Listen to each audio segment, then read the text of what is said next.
कि ये जिनका हम जन्म मना रहे हैं वो है कौन, यानी श्री कृष्ण कौन है, कैसी पर्सनैलिटी है।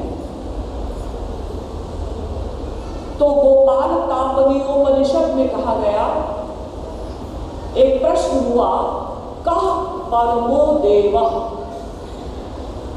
सुप्रीम पावर कौन है, परम देवता कौन है।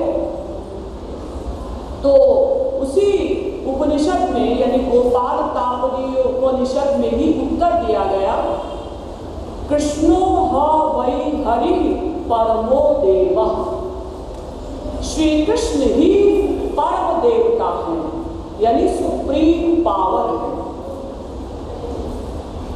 इसीलिए पुनः गोपाल तापनीयोपनिषद में कहा गया, कृष्ण एव परो देवस् तम ध्याये तम रसये तम भजे। श्री कृष्ण ही अंतिम अथॉरिटी है, परात्पर देवता है, इसीलिए उन्हीं का ध्यान करो, उन्हीं का रस लो और उन्हीं का भजन करो।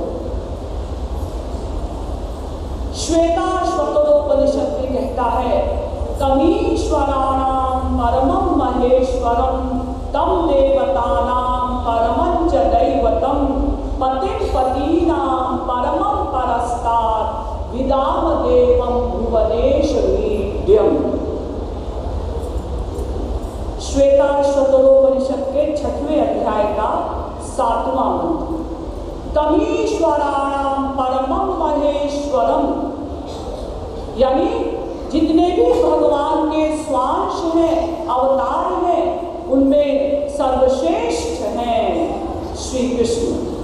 तम देवतानां परमं च दैवतम, वो समस्त देवताओं के भी देवता हैं, महेश्वर हैं। पतिं पतीनां परमं परस्तात्, वो स्त्रियों के भी पति और स्त्रियों के पतियों के भी पति। पति माने पाति रक्षति इति पति, जो सबकी रक्षा करे।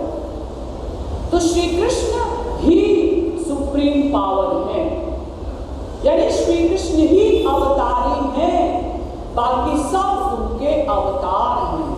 जितने भी अवतार हुए वो श्री कृष्ण के ही अवतार हैं, यानी जगन्नाथ जी के ही अवतार हैं। एकमात्र जगन्नाथ जी ही अवतारी हैं। अब प्रश्न उपस्थित होता है कि ये इतनी बड़ी पावर, इतनी बड़ी शक्ति हमारे संसार में अवतार लेकर क्यों आती है। तो इसका एक कारण बताया गया कि लोक वस्तु लीला कैवल्यम, भगवान अपने मनोरंजन के लिए मृत्यु लोक में आते हैं। मनोरंजन के लिए, अरे भगवान का लोक तो दिव्य है, वहां सब चीजें दिव्य दिव्य हैं। हमारे संसार में क्या है अच्छी चीज जिसके द्वारा भगवान का मनोरंजन होगा। ऐसा तो संसार में होता है कि भाई एक राजा है, संसार का या राज का काम करते करते थक गया, उसको बहुत टेंशन है, तो वो पार्क बनवाता है और कभी कभी पार्क में घूमने के लिए जाता है ताकि टेंशन कुछ कम हो। भगवान को कौन सी टेंशन है कि जिसके लिए वो अपना गोलोक छोड़कर और हमारे इस मृत्यु लोक में आते हैं। और हमारा ये मृत्यु लोक कैसा है, गंदा। यहाँ की सब चीजें मटीरियल और भगवान का लोक दिव्य। उनको क्या अच्छा लगता होगा यहाँ आने पर। जैसे तुलसीदास जी से लोगों ने पूछा, भाई भगवान कितने प्रिय लगने चाहिए। तो तुलसीदास जी ने कहा, कामिनी नारी प्यारी जिमि लोभी प्रिय जिमि दाम, तिमि रघुनाथ निरंतर प्रिय लागहु मोहि राम। जिस प्रकार से घोर कामी पुरुष को स्त्री प्रिय होती है, जिस प्रकार से घोर धन के लोभी को धन प्रिय होता है, उससे भी प्रिय लगने चाहिए भगवान। कितनी गंदी एग्जाम्पल, लेकिन क्या करें, क्योंकि अगर वो कोई दिव्य एग्जाम्पल देते हैं, स्पिरिचुअल एरिया की एग्जाम्पल देते, तो हमको समझ में ना आता, क्योंकि स्पिरिचुअल एरिया का हमको अनुभव नहीं, इसलिए संसार की एग्जाम्पल देनी पड़ती। इसी प्रकार से जब भगवान यहाँ आते हैं तो उनको ऐसा ही लगता होगा जैसे किसी के मुंह में ताजा ताजा कोलकाता का रसगुल्ला रखा जाए और उसके बाद गोबर का गुल्ला उसके मुंह में रखा जाए, तो कितना खराब लगेगा उसको। खराब क्या लगेगा, उल्टी हो जाएगी। कुछ लोग कहेंगे क्या एग्जाम्पल दिया आपने, फिर क्या करें, समझाने के लिए वही एग्जाम्पल देनी पड़ती है जिसका हमने अनुभव किया है, जिसको हमने देखा है। और ये तो दोनों चीजें, यानी कोलकाता का रसगुल्ला और गोबर का गुल्ला, ये दोनों चीजें मटीरियल है, प्राकृत है। कहाँ भगवान का दिव्य लोक और कहाँ ये हमारा संसार। इतने गंदे संसार में भगवान मनोरंजन के लिए आते हैं, ये बात कुछ जचती नहीं। लेकिन चूंकि वेदांत में लिखी है वेदव्यास जी ने, तो चलो मान लेते हैं। लेकिन वो ऐसा ही होगा, अगर उनका मनोरंजन भी है भगवान का, तो ऐसा ही मनोरंजन होगा जैसे छोटा बच्चा तोतली भाषा में कुछ बोलता है ना, तो माता पिता बड़े खुश होते हैं। माँ कहती है अपने पति से, सुनो जी, आज बच्चा ऐसा कह रहा था, आज बच्चा ऐसा बोल रहा था। आकाश को बच्चा कुछ बोलता है और मकान को कुछ बोलता है, उल्टे सीधे शब्द बोलता है, तो माता पिता खुश होते हैं ना, उनका मनोरंजन होता है। या जैसे हमारे यहाँ पुराने समय में जब राजाओं का राज्य हुआ करता था, तो विदूषक होते थे। वो विदूषक उल्टी सीधी बातें करके राजा को हंसाया करते थे, बेवकूफी की बातें करके। तो हो सकता है भगवान का भी ऐसा ही कुछ मनोरंजन होता हो यहाँ आने पर। लेकिन ये कुछ जचता नहीं, लेकिन चलो मान लेते हैं। अब इससे भी अच्छा अवतार का कारण, भगवान हमारे यहाँ जन्म लेते हैं या अवतार लेते हैं, क्यों? इसके लिए गीता में भगवान ने कहा, अजो विसन्नव्ययात्मा भूतानामीश्वरोऽपि सन् प्रकृतिं स्वामधिष्ठाय संभवाम्यात्ममायया यदा यदा हि धर्मस्य ग्लानिर्भवति भारत अभ्युत्थानमधर्मस्य तदात्मानं सृजाम्यहम् परित्राणाय साधूनां विनाशाय च दुष्कृतां धर्म संस्थापनार्थाय संभवामि युगे युगे। गीता के चौथे अध्याय का 6वां, 7वां एवं 8वां श्लोक। संक्षेप में इसका साधारण अर्थ समझिए। पहला श्लोक है, अजो विसन्नव्ययात्मा भूतानामीश्वरोऽपि सन्। अजोपि, अपि लगाया है, भी। मैं अज होते हुए भी, अज माने अजन्मा, जिसका जन्म न हो। भगवान ने ऐसा नहीं कहा कि मैं अज होते हुए ही नहीं, भी कहा। अजोपि, मैं आज भी हूं, लेकिन आज ही हूं ऐसा नहीं। तो अजो भी, अज होते हुए, अजन्मा होते हुए भी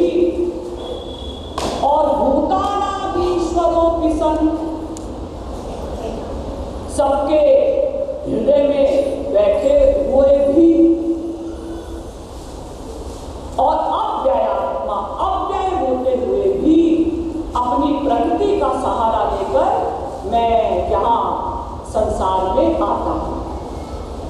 दूसरे श्लोक का साधारण अर्थ है, यदा यदा हि धर्मस्य ग्लानिर्भवति भारत। हे अर्जुन, जब जब धर्म की हानि होती है, अभ्युत्थानम धर्मस्य, तब तब धर्म का उत्थान करने के लिए मैं आता हूं। तीसरा श्लोक है, परित्राणाय साधूनां विनाशाय च दुष्कृताम्।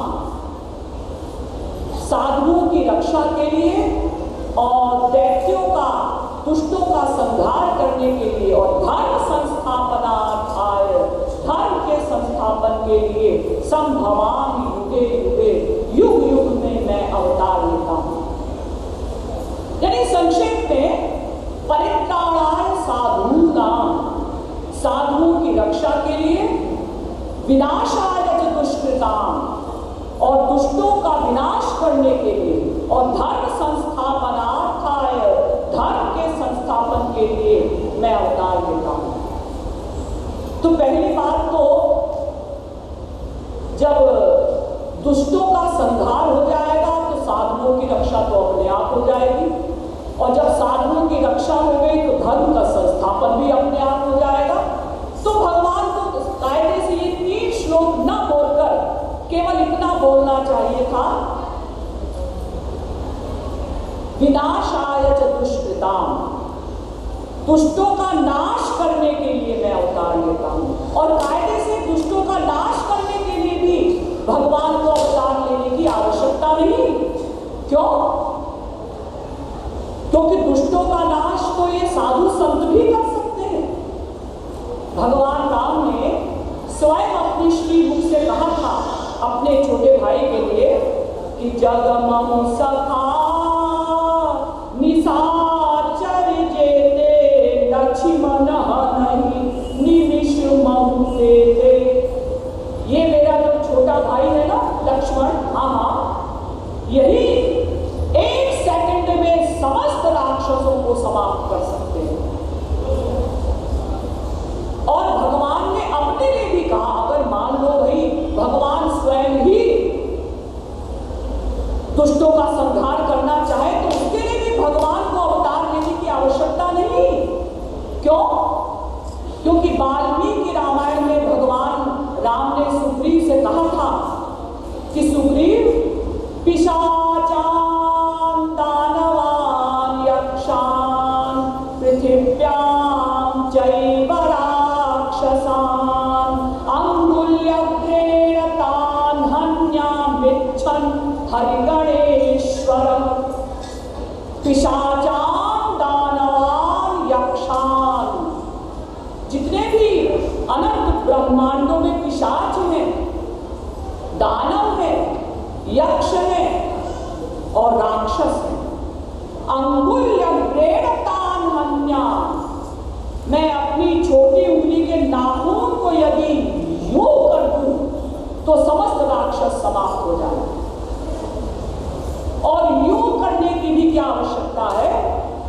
छांदोग्योपनिषद में भगवान के लिए कहा गया, संकल्पा देवास्य पितरः समुत्तिष्ठन्ति। भगवान जो संकल्प कर ले वो तुरंत हो जाता है। भगवान ने संकल्प किया सृष्टि हो जा, हो गई, प्रलय हो जा, हो गया, अनंत ब्रह्मांडों में जितने दुष्ट हैं उनका नाश हो जा, हो गया। तो दुष्टों के संहार के लिए भगवान को अवतार लेना पड़ा, ये बात भी कुछ जचती नहीं। क्योंकि गीता में भगवान अर्जुन से कहते हैं, मयैवैवांसो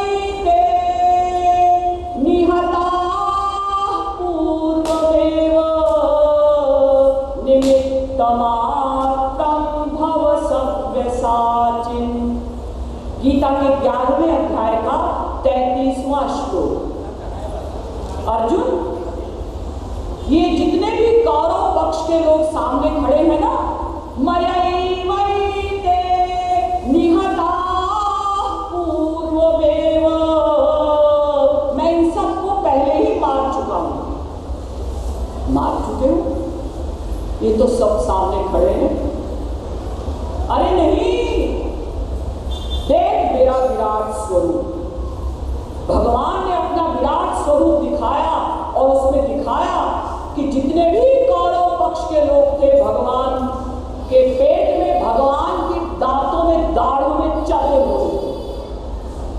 दंष्टा करालानि चते मुखानि दृष्ट्वैव कालानल सन्निधानि, दिशो न जाने न लभे च शरण, प्रसीद देवेश जगन्निवास। जब दाढ़ों में चले हुए कौरव पक्ष के लोगों को अर्जुन ने देखा तो अर्जुन भयभीत हो गए और बोले, दिशो न जाने न लभे च शर्म। हे नाथ, हे स्वामी, अपने स्वरूप को समेटिए, विराट स्वरूप को समेटिए। क्यों? क्योंकि मुझे दिशाओं का ज्ञान भी नहीं हो रहा है कि पूर्व दिशा किधर है, पश्चिम दिशा किधर है, उत्तर दक्षिण किधर। यानी भगवान ने समस्त राक्षसों को पहले ही समाप्त कर दिया, कौरव पक्ष के लोगों को पहले ही मार दिया। भगवान ने कहा, निमित्त मात्रम भव सत्य साचिन। अर्जुन, तू तो निमित्त मात्र बन। क्या मतलब? मतलब ऐसे ही बाण चलाएगा। जैसे आप लोग देखते हैं ना पिक्चर में, या रामलीला होती है, तो जो राम बनता है लड़का, वो ऐसे ही बाण चलाता है, रावण बन जाता है। या जैसे आप लोग पिक्चर देखते हैं तो उसमें जो हीरो होता है वो ऐसे ही हाथ पैर करता है, 8-10 लोग एक साथ गिर पड़ते हैं। तो ऐसे ही तू एक्टिंग में बाण चलाएगा, मैंने सबको मार दिया। अरे तो जब पहले ही मार दिया है तो इतना सब युद्ध करवाने की जरूरत क्या है? तो ये कारण भी कुछ जचता नहीं, लेकिन ठीक है, भगवान ने कहा है गीता में, तो ये भी एक कारण है। अब इससे आगे चलिए, भागवत ने कारण बताया, तथा परमहंसानां मुनीनां अमलात्मनां भक्ति योग विधानार्थं कथं पश्येमहि स्त्रियः। भागवत के पहले स्कंद के 8वें अध्याय का 20वां श्लोक। तथा परमहंसानां मुनीनां अमलात्मनां, जो ज्ञानी ब्रह्मद्रव में लीन होने जा रहे थे, जो ज्ञानी ब्रह्मानंद में लीन होने जा रहे थे, उन्हें फिर ये सौभाग्य कभी न मिलता कि वो प्रेम रस में लीन हो पाते, प्रेमानंद में लीन हो पाते। तो उन परमहंसों को श्री परमहंस बनाने के लिए भगवान का अवतार होता है। यानी उन ज्ञानियों को, उन योगियों को, उन परमहंसों को प्रेमानंद में सराबोर करने के लिए भगवान सगुण साकार बनकर आते हैं। अगर भगवान सगुण साकार बनकर ना आते तो ये ज्ञानी तो फिर ब्रह्मद्रव में लीन हो जाते, ब्रह्मानंद में लीन हो जाते, फिर कभी भी निराकार ब्रह्म से बाहर नहीं निकल पाते, तो कभी इनको प्रेम रस नहीं मिलता। इसीलिए देखिए, जनक सरीखे परमहंस जिस समय उन्होंने श्री राम को देखा तो मूरति मधुर मनोहर देखी, भयउ विदेह विदेह विसेखी। जो विदेह थे, विदेह माने जिनको देह की, शरीर की कोई फीलिंग नहीं थी, ऐसे जनक परमहंस, उनके लिए कहा जाता है कि जनक जी का एक हाथ आग पर रखा हो और दूसरा हाथ नग्न स्त्रियों के ऊपर हो,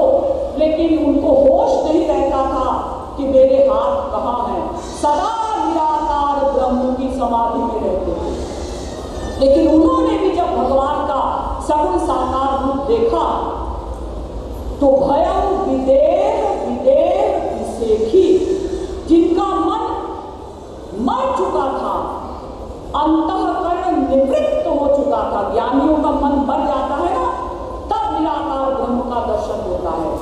तो जिन जनक जी का मन मर चुका था, वो फिर से मन से युक्त हो गए, इंद्रियों से युक्त हो गए, बुद्धि से युक्त हो गए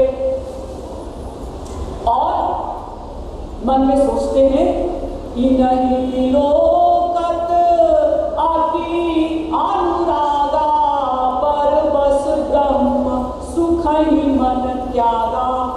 ये कौन है जिनको देखकर मेरा ब्रह्म का सुख बरबस कहीं जा रहा है?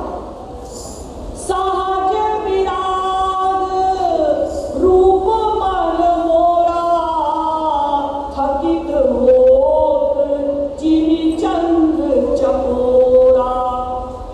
जनक जी मन में सोचते हैं कि मेरा मन तो सहज वैरागी था, लेकिन इनको देखकर थकित हो रहा है, यानी आकर्षित हो रहा है, खिंच रहा है। ये कौन है? ब्रह्म जो निगम नेति कहि गावा, उभय रूप धरि की सोई आवा। जिस ब्रह्म को वेदों ने निराकार कहा है, नेति नेति कहा है, क्या वही ब्रह्म साकार बनकर आ गया? तो ज्ञानियों को प्रेमानंद में डुबाने के लिए, सराबोर करने के लिए भगवान अवतार लेते हैं। अब सबसे महत्वपूर्ण कारण भगवान का अवतार क्यों होता है? जीवों के कल्याण के लिए। ये सबसे इंपॉर्टेंट कारण है। भगवान अवतार क्यों लेते हैं? हम सब लोगों के कल्याण के लिए। देखिए, दो पर्सनैलिटी होती है। एक तो है मायाधीन जीव हम लोग, दूसरे मायातीत में दो, मायातीत महापुरुष और मायाधीश भगवान। मायाधीन हम लोग, हम कोई भी कर्म करेंगे क्यों? अपने सुख के लिए।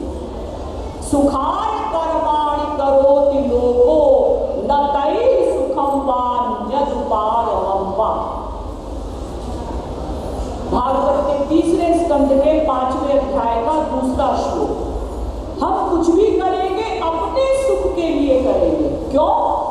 क्योंकि अभी हमें वो आनंद नहीं मिला। हम उस आनंद स्वरूप ईश्वर के अंश हैं। तो जब तक हमें वो अनंत मात्रा का आनंद, अनलिमिटेड हैप्पीनेस, स्पिरिचुअल हैप्पीनेस नहीं मिल जाएगी, तब तक हम कुछ भी करेंगे क्यों? अपने स्वार्थ के लिए, अपने सुख के लिए।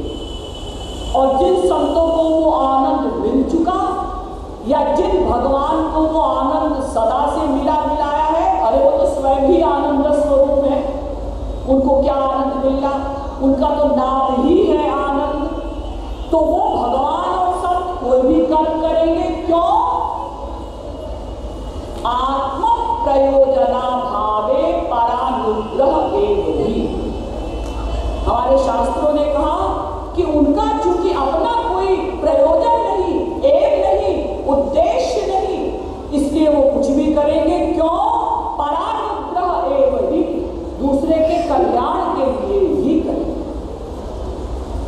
गीता में भगवान ने कहा, न मे पार्थास्ति कर्तव्यम त्रिषु लोकेषु किंचन नानवाप्तमवाप्तव्यम वर्त एव च कर्मणि। गीता के 3 अध्याय का 22वां श्लोक। अर्जुन, न मे पार्थास्ति कर्तव्यम त्रिषु लोकेषु किंचन, मेरा कोई कर्म शेष नहीं।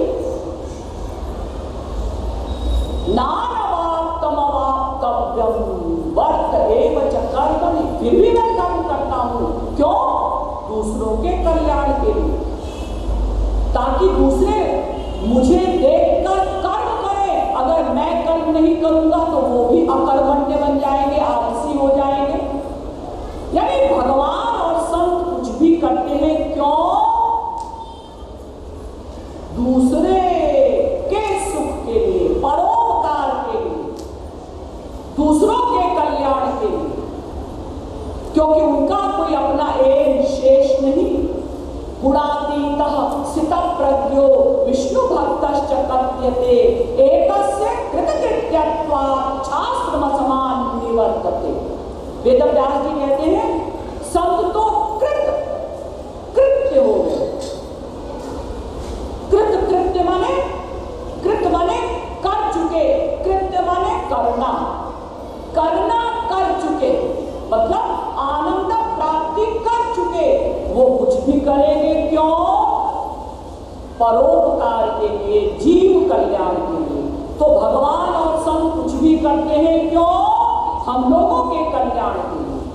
ये बात अगर हमारे मस्तिष्क में बैठ जाए तो फिर हम कभी भी कोई शंका भगवान और संत के लिए ना करें। भगवान राम ने सीता जी का परित्याग क्यों किया? जीव कल्याण के लिए। भगवान राम ने बाली को छुपकर क्यों मारा? जीव कल्याण के लिए। कोई भी शंका आपको है, उसका एक ही उत्तर है, वो कुछ भी करेंगे तो दूसरों के कल्याण के लिए ही करेंगे। क्यों? क्योंकि उनका अपना कोई स्वार्थ नहीं। आप कहेंगे जी, आप कहती हैं कि भगवान ने जीवों के कल्याण के लिए अवतार लिया। अरे भगवान के अवतार लेने पर जो भगवान ने लीलाएं की, उससे तो हम लोगों का दिमाग खराब हो गया, कल्याण का होगा। भगवान जो लीलाएं करते हैं ना, प्राकृत नर अनुरूप, प्राकृत मनुष्य की भांति करते हैं, तो उससे तो हम लोगों का दिमाग खराब हो जाता है। अब देखिए, भगवान जो अनंत ज्ञान स्वरूप है, उनसे यशोदा मैया कहती हैं, छोटे से भगवान हैं, तो माँ कहती है कृष्ण त्वं पठ किं पठामि ननु रे शास्त्रं किमुज्ञायते तत्त्वं कस्य विभोः सकस्त्रिभुवनाधीशश्च तेनापि किं ज्ञानं भक्तिरथो विरक्तिरनया किं मुक्तिरेवास्तु ते दध्यादीनि भजामि मातुरुदितं वाक्यं हरेः पातु नः बिल्वमंगल। भगवान 3 वर्ष के हैं। यशोदा मैया उनसे कहती है कृष्ण त्वं पठ, ओ कृष्ण तू पढ़। छोटे से भगवान कहते किम पठामि, माँ मैं क्या पढ़ूं? माँ कहते शास्त्रं, शास्त्र पढ़। किम ज्ञायते, भगवान कहते हैं माँ शास्त्र को पढ़ने से क्या होगा? अरे तुझे तत्व का ज्ञान होगा। तत्वम, कौन तत्व? सत्रिभुवनाधीश, वो जो तीनों लोगों का अधिपति है, उस तत्व का। तो मां उस तत्व के ज्ञान से क्या होगा? ज्ञानम भक्तिरथो विरक्तिरनया, तुझे ज्ञान मिलेगा, संसार से वैराग्य होगा, तुझे भक्ति मिलेगी उस भगवान के तत्व ज्ञान से। तो मां फिर उससे क्या होगा? तेरी मुक्ति हो जाएगी। जो तू 84 लाख योनियों में भटकता है ना, इस आवागमन से छुट्टी मिल जाएगी। तो छोटे से भगवान रोते हुए कहते माँ मुक्ति तो तेरी ही हो, मुझे मुक्ति नहीं चाहिए, मुझे जल्दी से माखन और रोटी दे। तो सोचिए कि अनंत ज्ञान जिनमें समाया हुआ है, उन भगवान को माँ कहती है तुम पढ़, का खा गा पढ़। ऐसी बातें सुनने से तो दिमाग खराब होता है, हमारा कल्याण का होता है। नारद भव निरंजी सनकादि जे मुनि नायक आत्मवादी मोहनांध कीन काहू के ही को जग काम न जाओ न जे। बड़े बड़े की बुद्धि भ्रमित हो जाती है, लेकिन कल्याण कैसे होता है?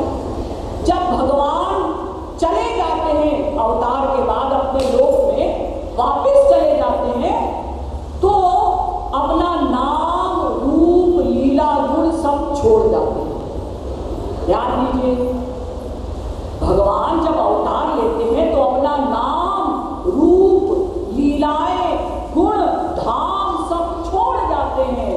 तो उन गुणों का गान करके, भगवान की लीलाओं का गान करके, उनके चरित्र का गान करके, उनकी सुंदरता का चिंतन करके तब जीवों का कल्याण होता है। तो भगवान अवतार क्यों लेते हैं? अगर भगवान सगुण साकार बनकर ना आते, निराकार रूप में ही रहते, तो निराकार ब्रह्म की भक्ति के अधिकारी तो हम लोग हैं नहीं। निराकार ब्रह्म की भक्ति के अधिकारी तो वो होते हैं जो पूर्ण विरक्त होते हैं। तो फिर हम जैसे जीवों का कल्याण कैसे होता? हमको क्या सहारा मिलता? किस का आइडिया लेकर, सहारा लेकर हम उनसे प्रेम करते? तो इसीलिए भगवान अगर निराकार रूप में रहते, साकार बनकर ना आते, तो फिर हम जैसे पापियों का कल्याण नहीं हो सकता था। तो भगवान सगुण साकार बनकर आए, अपना नाम रूप लीला गुण हम जैसे पापियों के लिए छोड़ा, तो उनका चिंतन करके और हम लोगों का कल्याण होता है। ये भगवान के अवतार का संक्षिप्त रहस्य मैंने बताया। बोलिए श्रीमद् सद्गुरु सरकार की जय।